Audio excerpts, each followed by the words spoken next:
Ryan ও পারুলের master plan ভাঙতে নতুন ফন্দি পাতালো সংযুক্তা। আমরা এমনটাই দেখতে পারব আজকের পর্বে, চলুন বিস্তারিত জেনে নেই। শুরুতে দেখা যায় এক ভীষণ আবেগঘন মুহূর্ত। বৈশালীর পরিবার তাকে ঘিরে ধরে আছে।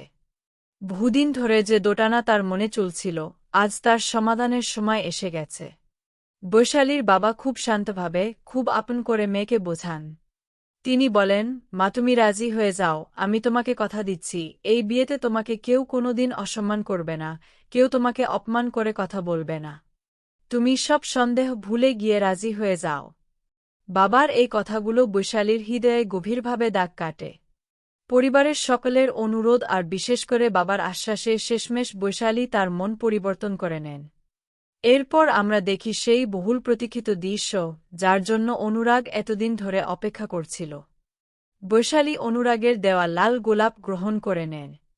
এই ফুল গ্রহণ করার মাধ্যমেই সে স্পষ্ট করে দেয় যে সে অনুরাগের বিয়ের প্রস্তাবে রাজি। অনুরাগের মুখে তখন যেন বিশ্বজয়ের হাসি। এই দৃশ্যটি এতটাই সুন্দর এবং আবেগঘন ছিল যে দর্শকদের মনে এক ধরনের শান্তি আর তৃপ্তি এনে দেয়। অনুরাগ আর বৈশালীর এই মুহূর্ত সত্যিই ছিল দেখার মতো। বৈশালী রাজি হওয়ার পর অনুরাগ খুশিতে একেবারে আত্মহারা হয়ে যায়। সে সোজা চলে যায় পারুলের কাছে, কারণ পারুলের সাহায্য ছাড়া এই অসম্ভব কাজটা কখনো সম্ভব হতো না। অনুরাগ আবেগভরে পারুলকে বলে, শুধুমাত্র তোমার জন্যই আজ আমি আমার ভালোবাসার মানুষটাকে পেয়েছি, তোমাকে অসংখ্য ধন্যবাদ। কৃতজ্ঞতা আর আবেগের বশে অনুরাগ পারুলকে বন্ধু হিসেবে জড়িয়ে ধরে, যা এই পরিস্থিতিতে একেবারেই স্বাভাবিক। সেই সময় দুজনেই ভীষণ খুশি ছিল, কারণ তাদের প্ল্যান সম্পূর্ণ সফল হয়েছে। ঠিক সেই সময়েই ঘটে যায় সর্বনাশ। দৃশ্যে এন্ট্রি নেয় রায়ান, আর সেখান থেকেই শুরু হয় ভয়ঙ্কর ভুল বোঝাবুঝি। দূর থেকে অনুরাগকে পারুলকে জড়িয়ে ধরতে দেখে রায়ানের মাথায় যেন আকাশ ভেঙে পড়ে। পুরো ঘটনা না জেনেই সে ভুল ব্যাখ্যা করে বসে। রায়ানের মনে হতে থাকে পারুল আর অনুরাগের মধ্যে হয়তো বিশেষ কোনো সম্পর্ক গড়ে উঠেছে। এই ভুল ধারণাই আজকের পর্বে তৈরি করে নতুন উত্তেজনা, নতুন সংঘাত আর ভবিষ্যতের আরও বড় ঝড়ের ইঙ্গিত। হিংসা আর ক্ষোভে রায়ানের চোখমুখ লাল হয়ে যায়। তার মাথা একেবারেই কাজ করা বন্ধ করে দেয়। রায়ান ঝড়ের গতিতে সেখানে ছুটে আসে এবং কোনো কথা না বলেই পারুলকে টানতে টানতে গাড়িতে তোলে। পারুল বারবার চিৎকার করতে থাকে, তুই আমাকে কোথায় নিয়ে যাচ্ছিস, আমাকে ছেড়ে দে, কি হয়েছে তোর? কিন্তু রায়ান কোনো কথাই শোনে না। সে পাগলের মতো গাড়ি চালিয়ে পারুলকে এক নির্জন জায়গায় নিয়ে যায়, গাছের ছায়ার নিচে। জায়গাটা একেবারেই নির্জন, চারপাশে একটা ভুতুড়ে পরিবেশ, যেন ডেইলি স্টারের কোনো নির্জন স্পট। সেখানেই রায়ান আর পারুলের মুখোমুখি সংঘর্ষ শুরু হয়। গাড়ি থামিয়ে রায়ান পারুলকে নামিয়ে চিৎকার করে ওঠে। সে বলে, তোর কত বড় সাহস পারুল! তুই অনুরাগের প্রপোজাল অ্যাকসেপ্ট করলি, তুই রাজি হয়ে গেলি, তোর সাহস তো কম না। রায়ানের এই আচরণে পারুল একেবারে অবাক হয়ে যায়। সে এই ব্যবহারের কোনো আগামাথা খুঁজে পায় না। পারুল পাল্টা প্রশ্ন করে, আমি যা মন চায় তাই করি, তাতে তোর কি? তুই আমাকে ভালোবাসিস, কখনো তো আমাকে বলিসনি যে তুই আমাকে ভালোবাসিস। তাহলে আমি অনিরুদ্ধ স্যারের সঙ্গে কথা বললে বা মিশলে তুই এত রেগে যাচ্ছিস কেন?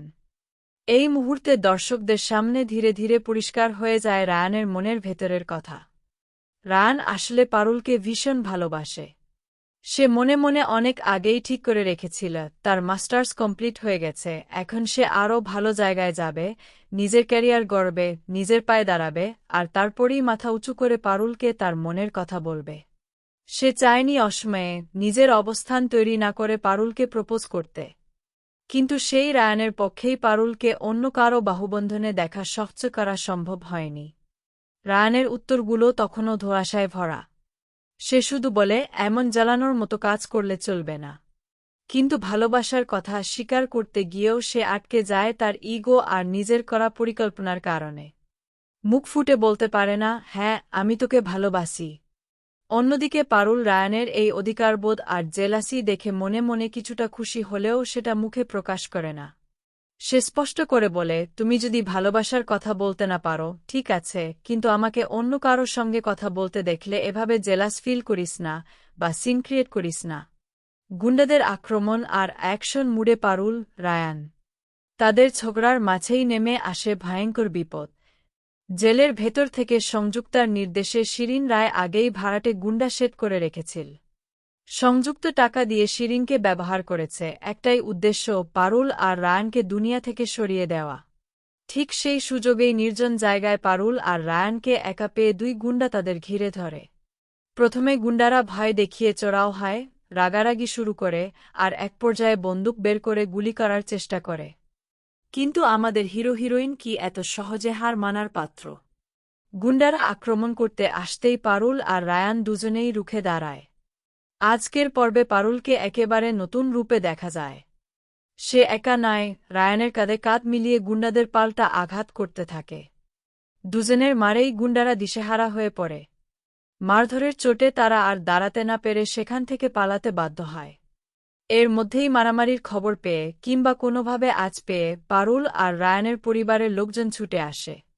এসে দেখে পরিস্থিতি ভয়াবহ হলেও পারুল আর রায়ান নিরাপদ। তখনই সবাই বুঝে যায় এটা কোনো সাধারণ ছিনতাই বা হঠাৎ হামলা নয়। এটা পুরোপুরি প্রিপ্ল্যান্ড অ্যাটাক। পরিবারের সকলেই বুঝতে পারে এই কাজ একমাত্র সংযুক্তার পক্ষেই সম্ভব। জেলে থেকেও সে তাদের ক্ষতি করার চেষ্টা চালাচ্ছে। দৃশ্য বদলায় জেলে। সেখানে সংযুক্তা অধীর আগ্রহে খবরের অপেক্ষায় ছিল। তার ধারণা ছিল এতক্ষণে হয়তো পারুল আর রায়ানের মৃত্যুর খবর এসে যাবে।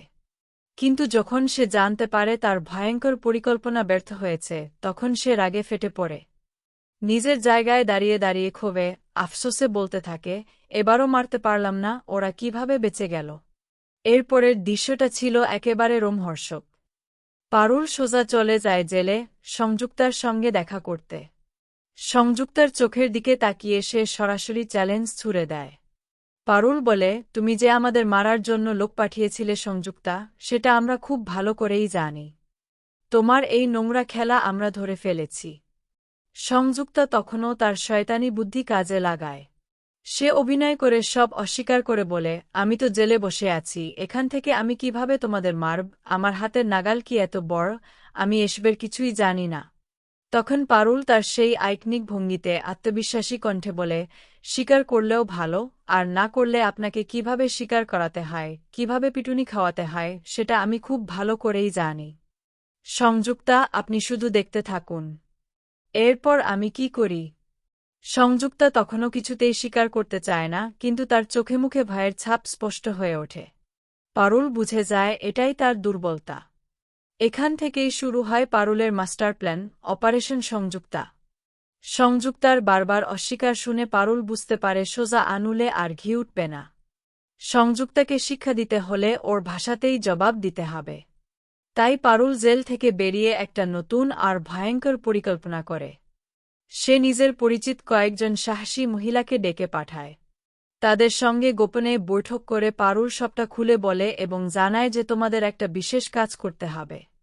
তোমরা অপরাধী সেজে জেলে ঢুকবে, ঠিক সেই সেলে যেখানে সংযুক্তা আছে।